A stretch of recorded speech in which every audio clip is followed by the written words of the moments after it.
मैं हूं शकील बागमारे और आप देखना शुरू कर चुके हैं प्राइम टाइम इंडिया।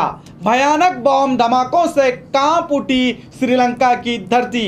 न्यूजीलैंड के मसाजिद हादसों के बाद श्रीलंका की राजधानी कोलंबो में ईस्टर के मौके पर यानी ईसा मसीह के जिंदा होने की खुशी में ये दिन दुनिया भर में मनाया जाता है। इस मौके पर 3 कैथोलिक चर्च और 3 होटल सहित कुल 8 जगहों पर बॉम्ब ब्लास्ट हुए, जिसमें 260 से ज़्यादा लोग हलाक होने की खबर है और ये तादाद और बढ़ने की आशंका जताई जा रही है। इस हमले में 500 से भी ज़्यादा लोग घायल हुए हैं। इस घटना में 35 विदेशी नागरिकों की हलाक होने की खबर आई है। कोलंबो, नेगोम्बो और बेटिकोलो चर्च में और संगिरला, सिनमन ग्राउंड और किंग्सबेरी 5 स्टार होटल्स में धमाके हुए हैं। इन धमाकों के बाद श्रीलंका के पीएम रेनिल विक्रमसिंघे ने इमरजेंसी मीटिंग बुलाई।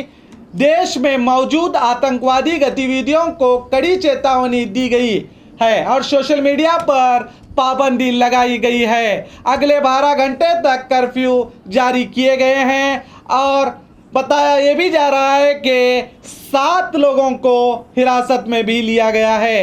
भारत के पीएम मोदी ने इस घटना पर दुख जाहिर करते हुए कहा कि भारत श्रीलंका को हर तरह का ताउन देगा।